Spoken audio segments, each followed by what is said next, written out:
is your first season at Vigor as head coach. You've been there several years before.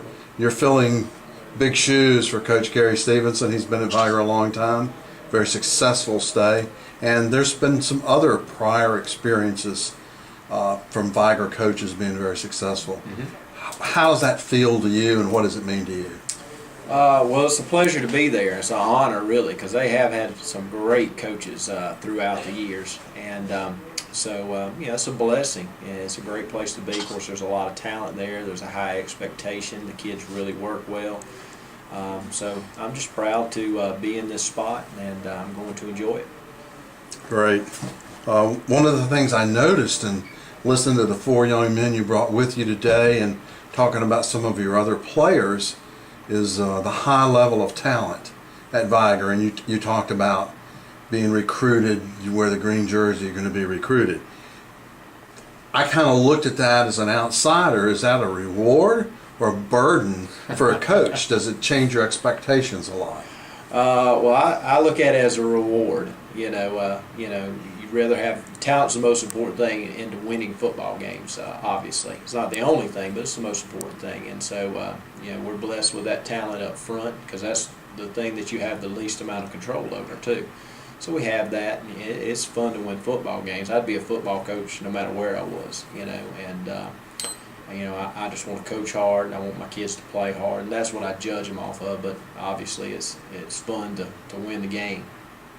All right. Yes, it's fun for us on the sidelines to watch the teams that win.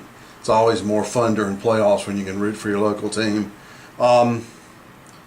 The other thing, you're talking about returning players. You have 7 players returning on defense, and you were defensive coordinator previously. You only have 4 players returning on offense. How do you deal with that disparity, and how are you going to build your offense back up with just 4 returning players? Well, starting with defense, it is good. We have a lot of experience coming back. Of course, that system's been in play now for the last 3 years, and the boys have grown up in it, and they feel really comfortable in it. And it helps them to play fast and hard, and that's the second most important thing after talent is playing hard. And one of the things that helps you to play hard is knowing what you're supposed to do. And so our kids feel comfortable on defense. They know what to do. They don't get confused easily, and so we play really hard. Now we've got to get to that on offense. Obviously, we've been through a number of I think we've been through like 7 offensive coordinators in the last 3 years. A lot of different systems. And so, it's been hard for our guys going from one to the next, learning new plays, new blocking schemes, new routes, different names to things. And we're having to adjust through that again, obviously, but hopefully this is going to be the last time for a while. We're going to set a Vigor offense just like we've got a Vigor defense, and our kids are going to be able to grow up into it. Of course, for this season, though, we've got to get caught up and comfortable very quickly. Well, some of the players, you're just talking about a new offense. The players talked about adapting the new offense. So I guess kind of a 3-part question that leads to your region play. I assume you have a new playbook. You said the plays are different. Technically, we may not notice it from the outside. You also talked about depth being an issue for Vigor this year. First time I'd ever heard that from Vigor. And then obviously, very, very tough 5A Region 1. How does all of that fit together in your plans for the year and where you think you're going to be? Right. Well, depth has been a problem the last couple of years that I've been there. Vigor is a shrinking school. 5-6 years ago, they were a large 6A. Now they're a 5A, and in fact, we're a smaller 5A. Our freshman classes coming in, they say it's going to be the smallest classes they've ever had. We could be 4A, in a couple cycles. We're just heading in that direction. Pritchard's kind of, there's just not a lot of population there anymore, and that's where we draw our kids from. We're very fortunate that a lot of parents that went to Vigor, they love it so much they'll still drive their kids in and to come and play there. So we're happy about that, and I hope it continues.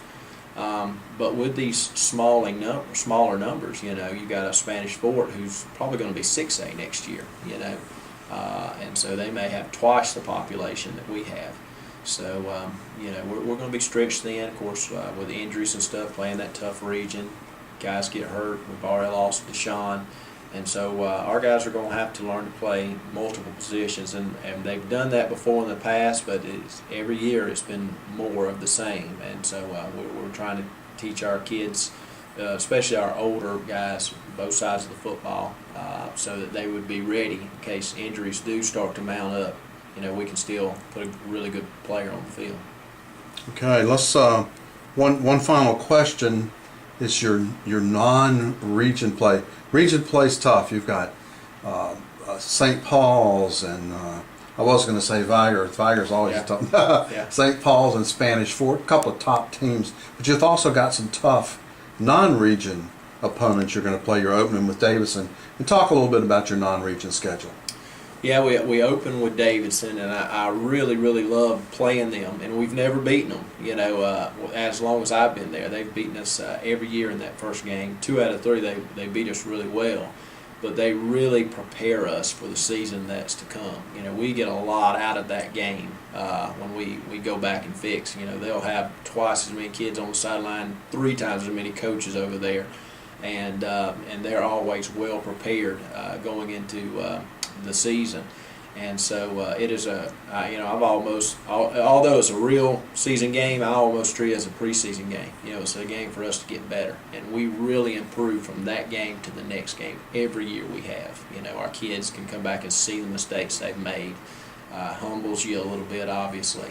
You know, we'd love to beat them. You know, it's kind of a goal to get to be able to be as good as Davidson in that first game, but obviously your goal is to be the best you can be at the end of the season. Of course, Blunt, Game 5, Battle of the Pritchard, it's the game everybody's waiting for all year long.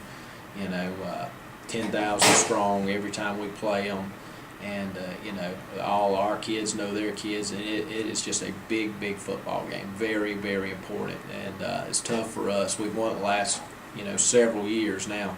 But it's tough for our kids to bounce back after the game, even after winning. You know, we're almost on a high there for a couple games, and it's tough to come down off of. We usually don't play as well after that game. And then we finish off the season with Murphy. I think we lost 3 kids in the Murphy game last year. You know, they're a big 6A team. They're one of the top 5 largest 6As in the state. They got tons of kids, and they play hard.